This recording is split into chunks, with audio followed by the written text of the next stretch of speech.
the honorable ministers and deputy ministers here present, honorable members of parliament here present, your excellencies, heads of diplomatic missions,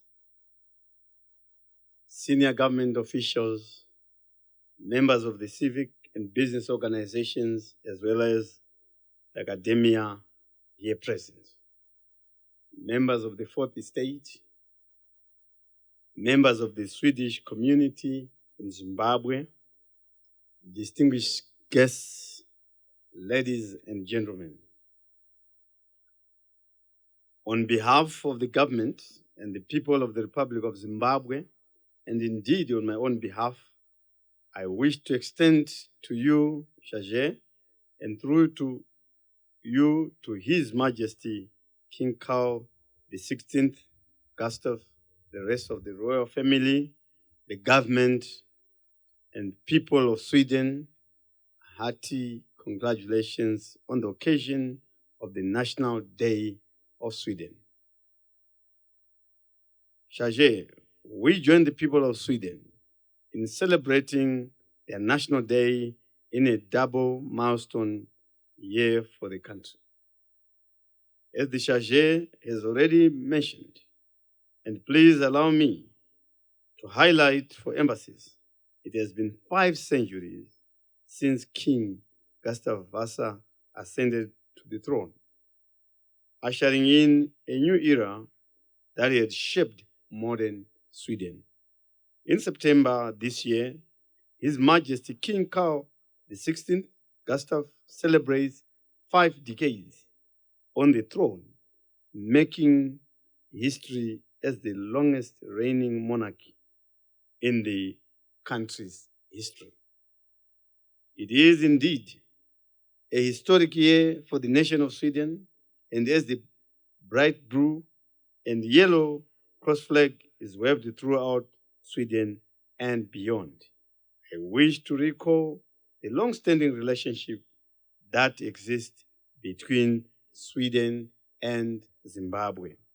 Sweden has been a significant contributor to our country's development over the years, and the government of Zimbabwe values this contribution. As the government implements its foreign policy of reaffirmation, engagement, and re-engagement, anchored on twin themes of friend to all, enemy to none, and Zimbabwe is open for business. Please be assured that Zimbabwe is committed to the full normalization of our relations. I am delighted to note that we have witnessed a picking up of activities between the two countries across a number of sectors. Our diplomatic engagements at the end of 2022 were vital in opening up lines of communication. It is critical that that platform be utilized on a regular basis.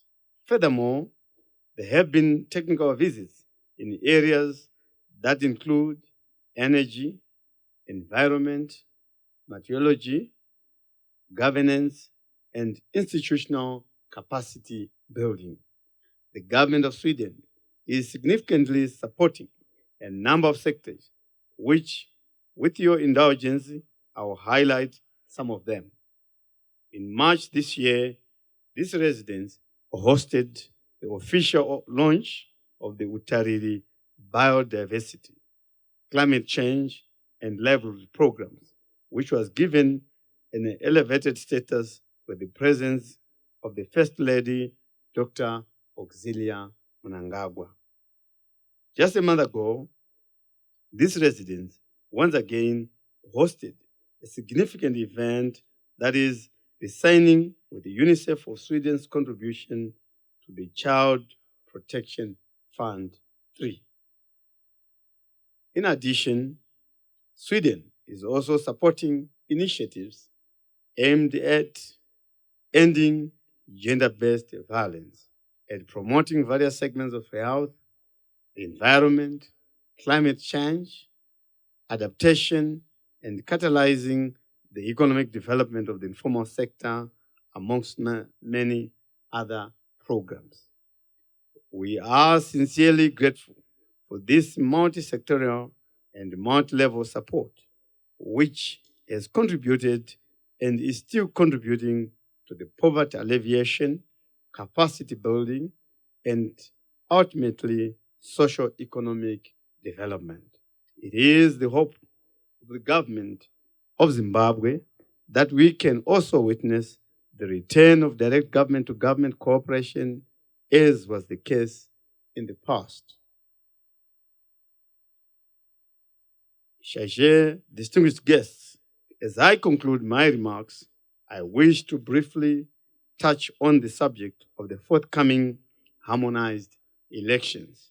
His Excellency the President, Dr. Emerson Damuzio Mnangagwa, has proclaimed the election date in line with the constitutional provisions.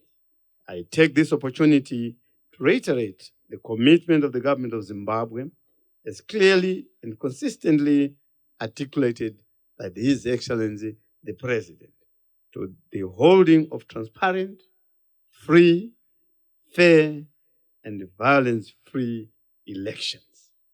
Observers are welcome to observe the elections, and invitations to observer missions will be issued in due course. With these few remarks, ladies and gentlemen, allow me to also propose a toast.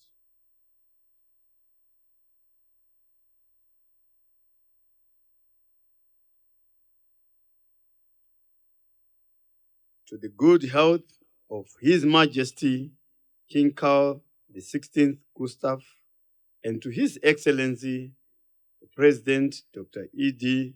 Mnangagwa, to peace and prosperity for the people of Sweden, and to enhanced multi-sectorial, multi-level operation between Zimbabwe and the Kingdom of Sweden.